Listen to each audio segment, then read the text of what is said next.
Good morning students. આપણે આજે શરૂ કરવા જઈ રહ્યા છે ચેપ્ટર નંબર 14 ઉર્જાના સ્ત્રોતો। ઉર્જાના સ્ત્રોતો જે છે એમાં એક શબ્દ આવે છે ઉર્જા। તો આપણે પહેલા એ ભણી લઈએ કે ઉર્જા શું છે। ઉર્જાના સ્ત્રોત આપણે ફરી ભણીશું કે ઉર્જા શેમાંથી મળે છે। આપણે જો આ હેડિંગ છે એનો અર્થ કાઢવો હોય તો એવું કરી શકાય કે ઉર્જાના સ્ત્રોત એટલે શું, તો કે સ્ત્રોત એટલે કે જેમાંથી ઉર્જા આપણને મળે છે, જેમાંથી ઉર્જા આપણને પ્રાપ્ત થાય છે એવા તંત્રને આપણે કહીએ છીએ ઉર્જાના સ્ત્રોતો। હવે આપણે થોડુંક ઉર્જા વિશે જોઈ લઈએ કે આપણે શા માટે ઉર્જા જરૂર છે, સ્ત્રોતો વિશે શા માટે ભણવાનું, કારણ કે એ સ્ત્રોતમાંથી આપણને ઉર્જા મળે છે। તો ઉર્જા આપણને શું કામમાં આવે છે, ઉર્જા વિશે આપણે જોઈએ તો ઉર્જા સંરક્ષણનો નિયમ તમને બધાને ખબર જ હશે, તમે ભણ્યા છો કે ભાઈ ભૌતિક અને રાસાયણિક પ્રક્રિયાઓ જ્યારે પણ થાય ત્યારે એ દરમિયાન ઉર્જા વપરાય છે, પણ એ ઉર્જા જે છે એનું સંરક્ષણ થાય છે, એટલે કે ઉર્જા ઉત્પન્ન કરી શકાતી નથી કે ઉર્જા નષ્ટ પણ કરી શકાતી નથી। ઉર્જા વપરાય છે પણ એ એક સ્વરૂપમાંથી બીજા સ્વરૂપમાં ગતિ રહી નથી, તો એ વપરાઈ ગઈ કે નથી એ નષ્ટ થઈ, પણ એનું એક સ્વરૂપમાંથી બીજા સ્વરૂપમાં રૂપાંતરણ થાય છે, એટલે કે ઉર્જા અચળ રહે છે। તો હવે આ જે ઉર્જા છે એના વિવિધ સ્વરૂપો છે। હવે ઉર્જાના વિવિધ સ્વરૂપો કયા કયા છે એ તમને બધાને ખબર જ છે કે ઉર્જા છે એ રાસાયણિક ઉર્જા સ્વરૂપે પણ હોઈ શકે છે, વિદ્યુત ઉર્જા સ્વરૂપે પણ હોઈ શકે છે, પવન ઉર્જા સ્વરૂપે પણ હોઈ શકે છે। ઘણા બધા ઉર્જાના સ્વરૂપો છે જે આપણે આ ચેપ્ટરમાં ભણવાના છીએ। આ અત્યારે આપણે પ્રસ્તાવના છે એટલે એ જ ભણવાનું છે કે આપણે આ ચેપ્ટરમાં શું શું ભણવાના છે, અને ખાસ મુખ્યત્વે આપણે ઉર્જાના સ્ત્રોત વિશે ભણવાના છે કે જેમાંથી આપણને વિવિધ ઉર્જા પ્રાપ્ત થાય છે। હવે જે આ ઉર્જા છે એ ઉર્જાને એક સ્વરૂપમાંથી બીજા સ્વરૂપમાં પરિવર્તિત કરી શકાય છે। હમણાં જ આપણે જોયું કે એને ઉત્પન્ન પણ કરી શકાતી નથી કે એને નષ્ટ પણ કરી શકાતી નથી, પણ આખી દુનિયામાં જે કંઈ પણ ઉર્જા છે જ પહેલેથી એનું એક સ્વરૂપમાંથી બીજા સ્વરૂપમાં રૂપાંતરણ કરી શકાય છે, પરિવર્તિત કરી શકાય છે, આપણે એને બનાવી શકતા નથી। હવે ઉર્જા જે છે એના સ્ત્રોતમાંથી આપણને મળે છે। હવે જ્યારે કોઈ પણ સ્ત્રોતમાંથી આપણે એનો ઉપયોગ કરી લીધો, ઉર્જા આપણે મેળવી લીધી, તો એ ઉર્જાને આપણે ફરી પાછું એના એ સ્વરૂપમાં રૂપાંતરિત કરી શકતા નથી। એક વખતે ઉર્જાના સ્ત્રોતમાંથી વપરાઈ જાય એને પુનઃ ઉપયોગ આપણે કરી શકતા નથી। ઉદાહરણ આપણે જોઈએ કે કેવી રીતે, તો કોઈ એક પ્લેટ છે કે કોઈ પણ એક વાસણ છે જેને આપણે આમ ઉપર પકડ્યું છે, ઉપર પકડ્યું છે એટલે એ જમીનથી ઊંચે છે, જમીનથી ઊંચે છે એટલે એની સ્થિતિ જે પ્રમાણે છે એના કારણે એની અંદર એક પ્રકારની ઉર્જા આવે છે જેને આપણે કહીએ છીએ સ્થિતિ ઉર્જા। તમે પાણીના બંધ જોયા હશે, એમાં પણ સ્થિતિ ઉર્જા હોય છે, જેમાં ઉપર ભરેલું જે પાણી છે એને જ્યારે છોડવામાં આવે ત્યારે ફોર્સફુલી નીચે આવે છે અને એમાંથી ઉર્જા ઉત્પન્ન કરે છે। એવી જ રીતે અહીંયા આગળ આપણે એક પ્લેટને આમ ઊંચે પકડી રાખી છે, પછી એને આપણે છોડી દઈએ છીએ, બરાબર, ત્યારે એ જે સ્થિતિ ઉર્જા હતી એના સ્થિતિના કારણે જે ઉર્જા હતી એના કારણે એ ફોર્સથી નીચે આવે છે, નીચે આવે છે અને જમીનની સપાટી સાથે અથડાય છે। હવે અથડાય છે ત્યારે એની જે સ્થિતિ ઉર્જા હતી એ સ્થિતિ ઉર્જામાંથી ધ્વનિ ઉર્જા ઉત્પન્ન થાય છે, એટલે કે આપણને અવાજ સંભળાય છે, નીચે અથડાયું એટલે એમાંથી અવાજ આવ્યો, અને એ વખતે એની સ્થિતિ ઉર્જા હતી એ પરિવર્તિત શેમાં થઈ ગઈ, ધ્વનિ ઉર્જામાં। હવે આ ધ્વનિ ઉર્જાને આપણે ફરી પાછી સ્થિતિ ઉર્જામાં રૂપાંતરિત કરી શકતા નથી, એટલે એ કેવી થઈ ગઈ, પુનઃ બિન ઉપયોગી। એટલે એક વખત ઉર્જા જે છે એ એક સ્વરૂપમાંથી બીજા સ્વરૂપમાં આવી ગઈ, ફરી પાછી એના એ સ્વરૂપમાં આપણે એને મોકલી શકતા નથી। એક બીજું ઉદાહરણ આપણે સમજીએ કે ભાઈ મીણબત્તી છે એને આપણે સળગાવી, મીણબત્તી સળગાવી એટલે શું થાય છે, જેમ જેમ મીણબત્તી સળગતી જાય તેમ તેમ મીણ જે છે એ ઓગળતું જાય છે, મીણ ઓગળે છે એની સાથે સાથે બીજું શું થાય છે, તો કે એની અંદર જે રાસાયણિક ઉર્જા છે મીણની અંદર, એ મીણ જ્યારે ઓગળે છે, બળે છે, ત્યારે એમાંથી રાસાયણિક ઉર્જાનું રૂપાંતરણ બે ઉર્જામાં થાય છે। એક છે ઉષ્મા ઉર્જા, તમે જોજો હાથ લગાવો બળી જવાશે, બરાબર, એટલે આપણે એને અડી શકાય નહીં, એટલે ઉષ્મા ઉર્જામાં રૂપાંતરિત થાય છે। બીજું પ્રકાશ ઉર્જામાં રૂપાંતરિત કરી શકાય છે, એમાંથી આપણને પ્રકાશ પણ મળે છે। હવે તમે એમ કહો કે ભાઈ ઉષ્મા ઉર્જા અને પ્રકાશ ઉર્જાને હું ભેગી કરું અને પછી એમાંથી ફરી હતી રેવી મીણબત્તી અને રાસાયણિક ઉર્જા મેળવવું તો એ શક્ય છે નહીં. તો ઉષ્મા ઉર્જા અને પ્રકાશ ઉર્જાને ભેગી કરીને રાસાયણિક ઉર્જા આપણે મેળવી શકતા નથી. એટલે કે ફરીથી પાછું એ બિન ઉપયોગી થઈ ગયું પુનઃ. એટલે એક વખત ઉર્જા પરિવર્તિત થઈ ગઈ, ફરી પાછું એને એની એ જ ઉર્જામાં રૂપાંતરિત કરી શકાતું નથી. બીજું એક ઉદાહરણ આપણે જોઈએ કે ભાઈ આપણે 100 ml પાણી લીધેલું છે જેનું તાપમાન 348 કેલ્વિન એટલે કે 75 અંશ સેલ્સિયસ છે. આપણે ગરમ કર્યું છે પાણી અને એનું તાપમાન થોડું વધારી દીધું છે. હવે આ ગરમ કરેલા પાણીને આપણે ઓરડામાં મૂકી દેવાનું છે નોર્મલી, એટલે કશું કરવાનું નથી. ઓરડાનું આપણું તાપમાન છે 298 કેલ્વિન એટલે કે 25 અંશ સેલ્સિયસ નોર્મલી જે હોય એ. તો હવે આ તાપમાને આપણે પાણી મૂકી દીધું. ધીમે ધીમે શું થશે તો કે પાણી જે ગરમ કરેલું હતું એ કેવું થઈ જશે? ઠંડુ થઈ જશે. હવે આ પાણી ઠંડુ કેમ થયું તો કે એની અંદર જે ઉષ્મા ઉર્જા હતી જે આપણે ગરમ કર્યું ને ત્યારે એની અંદર ઉષ્મા ઉર્જા ભેગી થઈ હતી. એ ઉષ્મા ઉર્જા એ ગુમાવે છે, વાતાવરણમાં એ મુક્ત કરે છે અને એના કારણે પાણી કેવું થઈ જાય છે? ઠંડુ થઈ જાય છે. હવે આપણે એમ કહીએ કે ભાઈ જે પાણીમાંથી ઉષ્મા ઉર્જા બહાર વાતાવરણમાં જતી રહી, છૂટી પડી ગઈ, એ ઉષ્મા ઉર્જાને આપણે ભેગી કરીએ અને પછી અંદર વાસણમાં નાખીએ અને પાણી ફરી પાછું એટલું ગરમ થઈ જાય તો એ શક્ય છે નહીં. એટલે ઓરડામાં ગયેલી આ ઉર્જા આપણે પાછી મેળવીને પાણી ફરીથી ગરમ કરી શકતા નથી. એટલે કે એક વખત પરિવર્તન થઈ ગયું, ફરી પાછું ઓરડામાંથી એ ગરમીને આપણે પાણીની અંદર નાખી શકતા નથી. બરાબર? એટલે એનું પરિવર્તન એક વખત થઈ ગયું પછી ફરી ઉપયોગમાં આપણે એને લઈ શકતા નથી. તો આ જે ઉર્જા છે, આ બધા કામ થયા, અંદર જે સ્વરૂપે ઉર્જા સંગ્રહાયેલી હતી એ એક સ્વરૂપમાંથી બીજા સ્વરૂપમાં પરિવર્તિત થઈ ત્યારે કોઈક કાર્ય થયું અને જેમાંથી એ ઉર્જા મળી એને આપણે એનો સ્ત્રોત કીધો.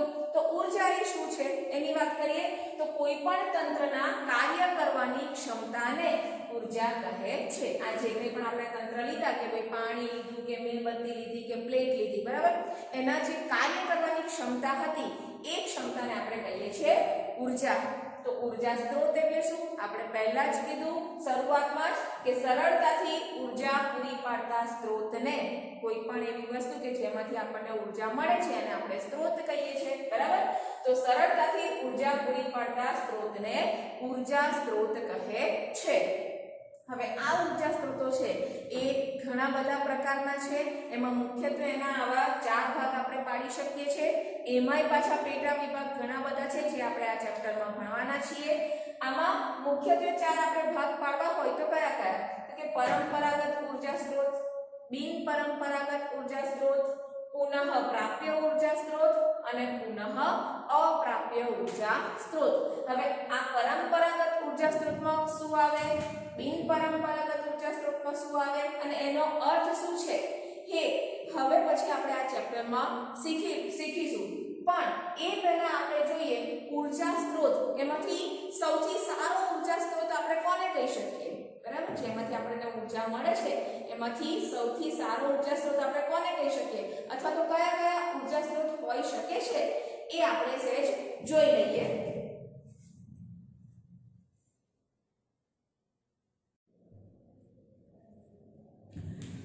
હવે આપણે જે જોવાનું છે એ છે ઉર્જાનો ઉત્તમ સ્ત્રોત કયો છે. હમણાં આપણે જોયું હતું કે ઉર્જા સ્ત્રોત એટલે શું? ઉર્જા સ્ત્રોત આપણને શેમાંથી મળે છે? હવે આ જેમાંથી આપણને ઉર્જા મળે છે એમાંથી કયો ઉર્જા સ્ત્રોત ઉત્તમ છે એની વાત કરીએ. પણ એ જોતા પહેલા ઉત્તમ ઉર્જા સ્ત્રોત કોને કહેવાય એ પણ જાણવું જરૂરી છે. તો પહેલા એ જોઈ લઈએ કે ઉર્જાનો ઉત્તમ સ્ત્રોત કોને કહેવામાં આવે છે. તો ઉર્જાના ઉત્તમ સ્ત્રોતમાં આ જે પોઈન્ટ્સ છે એ હોવા જોઈએ. પહેલું આપણે જોઈએ કે ઉર્જાનો સ્ત્રોત જે આપણે ઉપયોગ કરી રહ્યા છે એ આપણને સરળતાથી પ્રાપ્ત થતો હોવો જોઈએ, સરળતાથી ઉપલબ્ધ થતો હોવો જોઈએ, એને આપણે કહીએ છીએ ઉત્તમ સ્ત્રોત. બીજું કે એ સસ્તો હોવો જોઈએ, એ તો સીધી જ વસ્તુ છે. બરાબર? સસ્તો હોવો જોઈએ, સરળતાથી આપણને મળતો હોવો જોઈએ, તે એકમ કદ અથવા દ્રવ્યમાન દીઠ વધારે માત્રામાં કાર્ય કરતો હોવો જોઈએ. એટલે કે એ આપણે ઓછો વાપરીએ તો પણ આપણને વધારે પ્રમાણમાં ઉર્જા પ્રાપ્ત થાય એવો હોવો જોઈએ.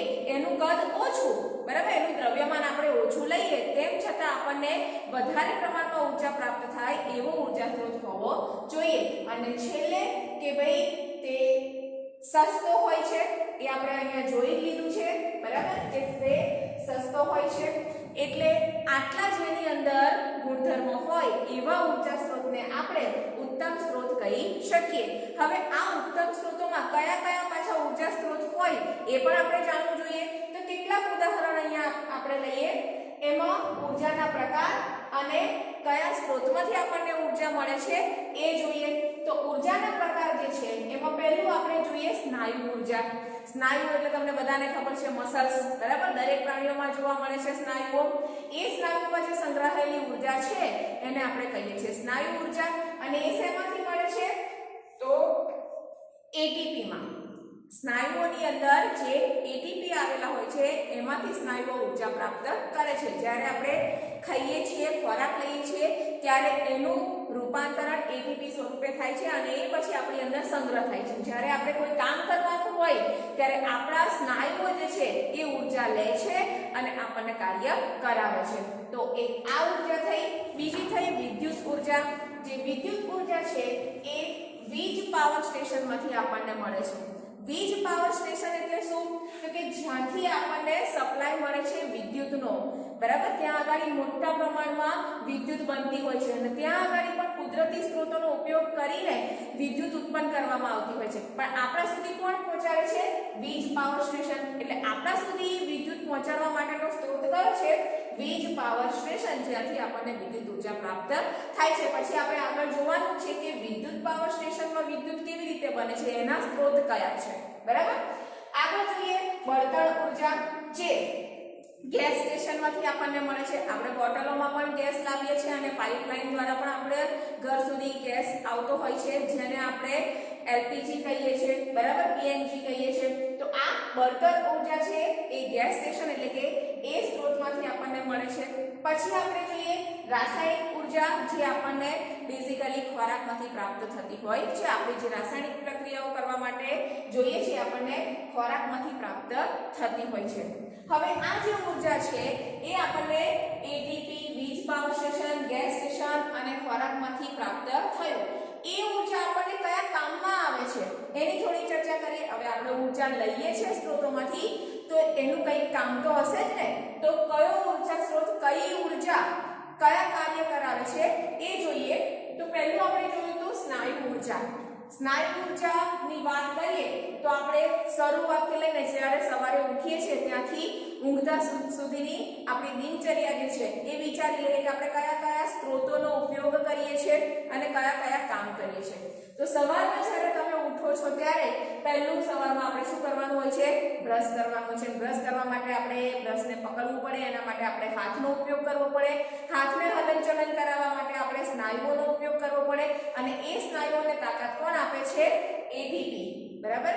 તો આ જે એટીપી છે એ આપણા સ્નાયુઓને ઉર્જા આપે ને એના દ્વારા જ આપણે પછી બ્રશ કરી શકીએ, કસરત કરી શકીએ, શાળાએ જવા માટે કે બીજે ક્યાંક જવું હોય ત્યાં આપણે સાયકલ ચલાવી શકીએ કે બીજું કોઈ વ્હીકલ ચલાવી શકીએ. તો સ્નાયુ ઉર્જા.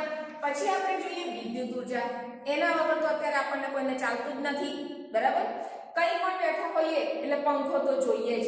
કુદરતી હવા આવતી જ હોય છે, તેમ છતાં આપણને અત્યારે તો નાના નાના છોકરાઓથી લઈને મોટાઓને પંખો કે એસી વગર પણ નથી ચાલતું, ફ્રીજ વગર પણ નથી ચાલતું. તો એ વિદ્યુત ઉર્જાથી ચાલે છે. સવારમાં જ્યારે ઉઠો સાંજે પણ પંખો ચાલુ જ હોય છે. નાવા જાઓ એટલે ગરમ પાણી જોઈએ. અત્યારે કોઈ ચૂલા નથી સળગાવતું એટલે શું કરે છે? ગીઝર. તો ગીઝર ચાલુ કરવું, પછી કપડાને ઇસ્ત્રી કરવી, આ બધા જ કામ વિદ્યુતથી થાય છે, વિદ્યુત ઉર્જાથી થાય છે. આગળ આપણે જોઈએ બળતણ ઉર્જા. હવે નહીં લીધું, બ્રશ કરી લીધું, હવે આપણે શું કરવાનું છે? નાસ્તો. સવારમાં ઉઠી પહેલા જ કામ હોય તો દૂધ ગરમ કરવું છે, નાસ્તો બનાવવો છે, ખાવાનું બનાવવાનું છે.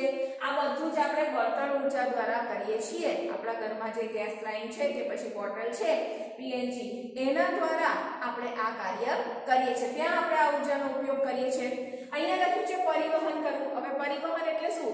તો તમે જ્યારે કઈ જગ્યાએ જાઓ છો ત્યારે એક્ટિવા લઈને જાઓ છો કે બાઇક લઈને જાઓ છો કે કાર લઈને જાઓ છો, તો એની અંદર શું વાપરો છો?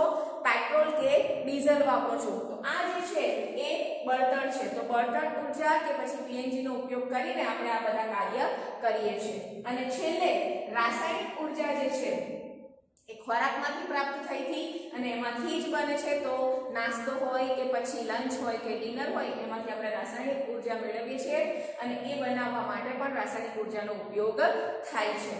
હવે આમાંથી આપણે જોઈએ, પહેલું આપણે જોયું કે ઉત્તમ સ્ત્રોત કયો. આ બધા પોઈન્ટને ધ્યાનમાં રાખીને તમે જાતે નક્કી કરી શકો છો કે ઉત્તમ સ્ત્રોત કયો છે. એ સિવાય પણ બીજી કેટલીક ઉર્જાઓ હોય છે જે આપણે આગળ આ ચેપ્ટરમાં ભણવાના છીએ. એમાંથી એક છે ગોબર ગેસ પ્લાન્ટ. જે ગામડામાં રહેતા હોય છે લોકો એ ગોબર ગેસ બનાવે છે. એનો એક મસ્ત ખાડ કૂવો હોય છે, મોટો કૂવો હોય છે, એની અંદર પ્રાણીઓના મળમૂત્ર નાખીને એ બનાવવામાં આવેલું હોય છે. રોજ એમાં નાખે ને એમાંથી પછી નેચરલ ગેસ ઉત્પન્ન થાય અને એનાથી પછી એ પોતાના વિદ્યુત બનાવી શકે છે કે પછી ખોરાક રાંધવા માટેનો ઉપયોગ કરી શકે છે. તો એ માટે આપણે પહેલું અહીંયા જોઈએ બળતણ. બળતણમાં ઉત્તમ બળતણ કોને કહેવાય? ઉર્જા સ્ત્રોતમાં એક પ્રકાર છે બળતણ, એમાંથી ઉત્તમ કોને કહેવાય? તો જોઈએ, પહેલું તો એ સંપૂર્ણ દહન પામતું હોવું જોઈએ. એ સંપૂર્ણ દહન થાય એટલે એમાંથી ધુમાડો કે રાખ ઉત્પન્ન થાય નહીં. કમ્પેર કરો, તમારા ઘરમાં ગેસ છે અને પછી કોઈ જે છે એ ચૂલો સળગાવે છે. હવે આ બંનેને તમે કમ્પેર કરો, શેમાંથી ધુમાડો ઓછો ઉત્પન્ન થશે અને વધારે આપણને ઉર્જા મળશે? તો તમે બધા જ કહેશો કે ભાઈ ગેસ ચાલુ કરીએ ત્યારે કોઈ ધુમાડો થતો નથી, પણ ચૂલો સળગાવવાનો હોય ત્યારે ધુમાડો ઉત્પન્ન થાય છે. હવે એમાં પણ જ્યારે આપણે ચૂલામાં લાકડા મૂકીએ છીએ કે પછી આપણે જ્યારે તાપણી કરતા હોઈએ ત્યારે એમાં આગ ના લાગી હોય કે ઓછી હોય ત્યારે વધારે ધુમાડો થતો હોય છે. સર તમે ધ્યાન રાખજો, કોઈક દિવસ આવું જુઓ ત્યારે, કે જેને જોયું હશે એને ખબર જ હશે કે જ્યારે સંપૂર્ણ એ સળગતું હોય ત્યારે ધુમાડો બહુ ઉત્પન્ન થતો નથી, પણ જ્યારે અડધું એટલે કે અપૂર્ણ દહન થાય ત્યારે રાખ અને ધુમાડો ઉત્પન્ન થાય છે. જેમાંથી આ ઉત્પન્ન ના થાય ધુમાડો અને રાખ અને સંપૂર્ણ દહન પામે એને આપણે કહીએ છીએ ઉત્તમ બળતણ. બીજું આપણે જોઈએ, ઓછી માત્રામાં દહન થાય અને વધુ માત્રામાં આપણને ઉર્જા આપે, જેમ કે ગેસ. બરાબર. પછી આપણે જોઈએ સરળતાથી પ્રાપ્ત થાય અને સસ્તું હોય. એ તો બહુ જ અગત્યનું છે કે આપણને સરળતાથી મળતું હોવું જોઈએ અને સસ્તું પણ હોવું જોઈએ. તો એને આપણે કહીએ છીએ ઉત્તમ બળતણ, જેના દ્વારા આપણે કંઈક કાર્ય કરીએ છીએ. અને છેલ્લે આપણે પર્યાવરણનું પણ ધ્યાન રાખવાનું છે, એટલે કે પ્રદૂષણ રહિત હોવું જોઈએ અને એમાંથી કોઈ અવશેષ બાકી રહેતો હોવો જોઈએ નહીં. હવે આ જે છે એ થયું ઉત્તમ બળતણ. આવી રીતે આપણે જોયું કે ઉર્જાના સ્ત્રોતમાં ઉત્તમ સ્ત્રોત કોને કહેવાય અને ઉત્તમ બળતણ કોને કહેવાય એ તમે તમારી જાતે નક્કી કરો છો. શેના આધારે? તો આ જે આપણે મુદ્દાઓ કીધા એ મુદ્દાને આધારે જાતે નક્કી કરવાનું છે. એમાં મારા મતે તમે કહો તો ગોબર ગેસ જે છે એ સૌથી ઉત્તમ આપણે બળતણ કરી શકીએ, કારણ કે એ એકદમ સસ્તું છે. પ્રાણીઓના મળમૂત્ર માંથી એ ઉત્પન્ન થાય છે, એના માટે આપણે બહુ ખર્ચ પણ કરવો પડતો નથી અને એમાંથી આપણને વિદ્યુત પણ મળી રહે છે, ગેસ પણ મળી રહે છે અને છેલ્લે જે નકામો કચરો એમાંથી નીકળે એમાંથી ખાતર પણ આપણને મળી રહે છે. એટલે એનો આપણે મલ્ટિપલ ઉપયોગ કરી શકીએ છીએ. તો આ રીતે ઉત્તમ સ્ત્રોત અને ઉત્તમ બળતણ આપણે જોઈ લીધું. હવે આગળ કેટલાક કુદરતી સ્ત્રોતો છે કે જેમાંથી આપણને આ સ્ત્રોત મળતા હોય છે કે ઉર્જા મળતી હોય છે. તો એવા કુદરતી સ્ત્રોતો વિશે આગળ આપણે આ ચેપ્ટરમાં ભણીશું.